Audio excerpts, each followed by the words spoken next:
Ready? Something remarkable is happening at Werneth School in Stockport.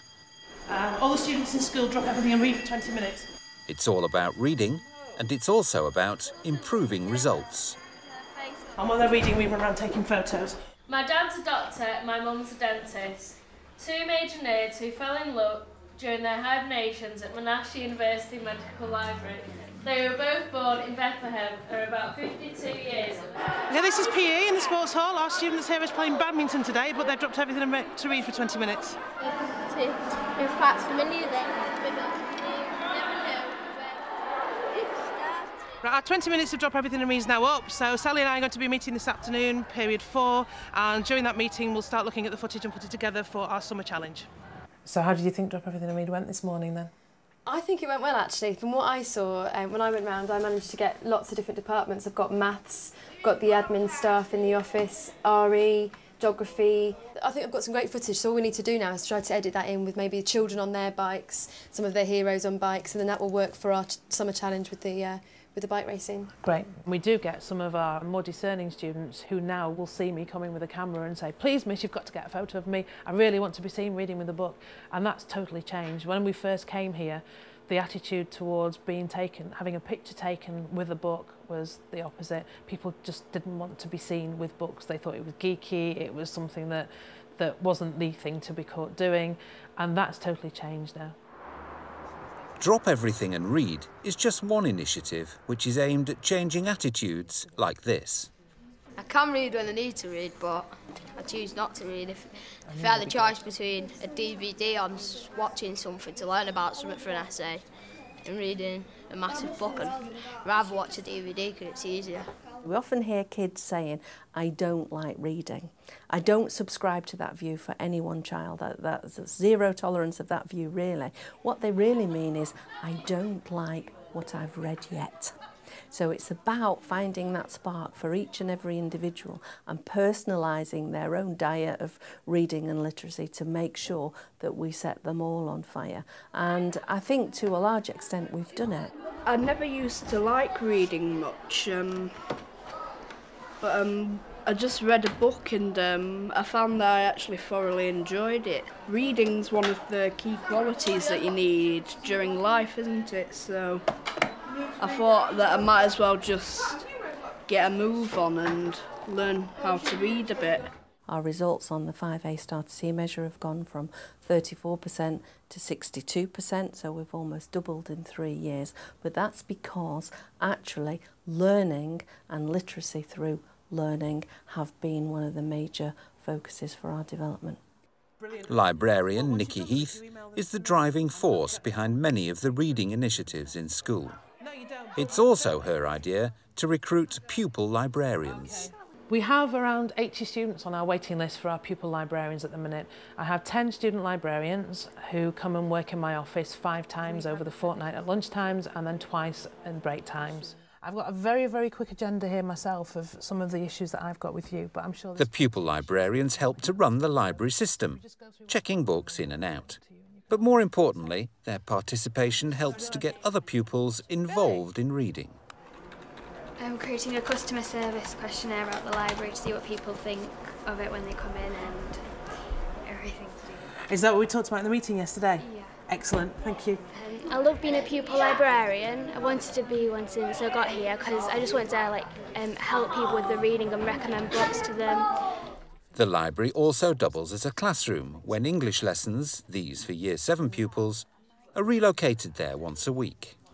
So today's lesson is reading for pleasure, so you can go and choose anything you want, whether it's a fiction book, a non-fiction book, magazine, local newspaper, or the daily newspapers. We don't mind what you read, but what we'd like you to do now is just go and find something to read, come back to your seat, sit down and enjoy. Would you wear them? No, they wouldn't. Would you rather if you were that time? No. We dedicate one of our English lessons to library skills, and part of it is reading to encourage them to read all the time. We read within English lessons and as starters in English lessons as well, but to get it throughout the school and for the children to have a reading culture, Nikki is absolutely fantastic and dedicates a lot of the time in library lessons so they can actually sit, read and enjoy things. We find particularly with the boys that it encourages them to read so that they're not just reading in English lessons. I think moving away from the traditional they must read a novel has been quite important as well. They mustn't necessarily read a novel. Start them off with a comic, start them off with a magazine, give them a newspaper, and then you'll grasp their attention and then they'll want to read. I'm reading a comic because quite interesting and there's pictures so you can see what they're doing if you don't get the speech. It's good that you can just read whatever you want in your school. I wouldn't usually sit down and get a book out and read in front of people because I found it embarrassing, but now that everyone else is doing it, it's not really a problem. Most of the time, the only time I get to read is when it's my lesson. It's just nice to be able to sit down, read and not be disturbed in lesson time.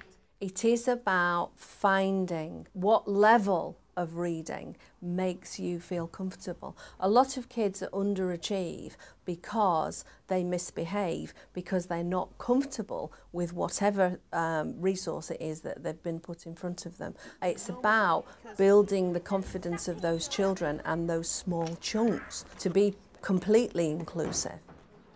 One confidence-building technique which seems to be effective in class is to get pupils of different ages to read in pairs. It's literacy time, so can you all make sure you've got some reading material? If you've not got anything with you, can you just come and get something from the box, please? Me is in year 7 and I'm in year 10. We get into pairs of people, someone that's in a higher year and someone in a lower year, and we just take it in turns to read. Okay, everybody, reading this morning. So reading with your partners, the book that we've all got this morning. I like reading more because then if I don't understand what something means, then Kelly can tell me what it does. Each year, the school runs a literacy challenge, a series of themed tasks and lessons. The theme is usually a sporting one because it helps to hook in the boys, often not the most enthusiastic of readers. You know what you're about to start is our Werneth Summer Challenge, which is to do with the Tour de France this year, OK? So as a form, we need to try and get as many challenges as possible completed. So today what you're going to start on is the challenges you have in front of you.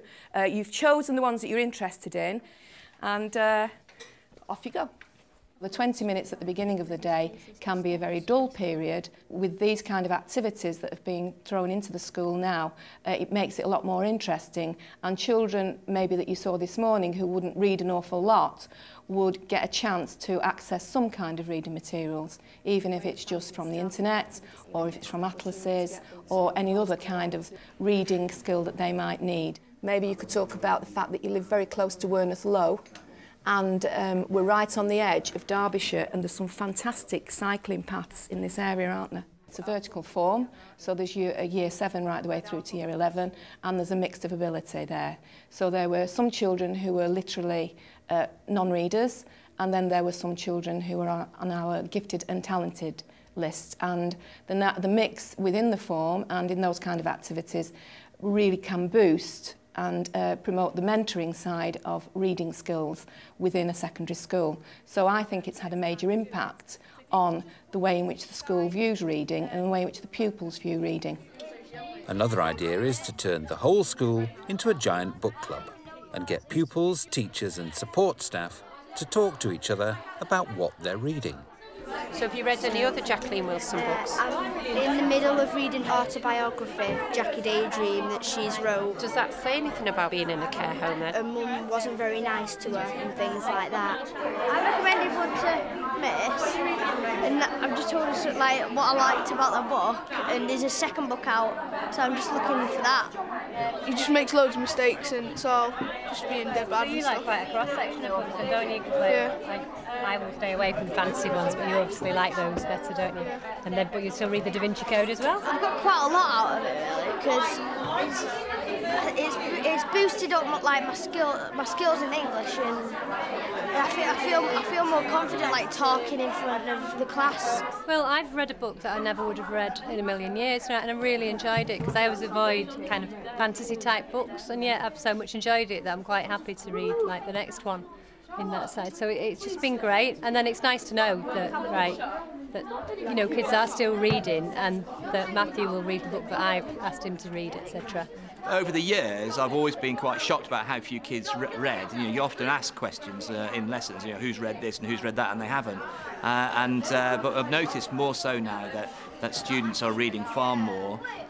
Even if it's a magazine, it's still reading, it's still helping them to develop their literacy. Talking to them about reading is always good, and not to have to sort of not to have to read something with them, but to choose to read something with them I think is very good as well. And I think the extent to which it gives him confidence and things, I think is super.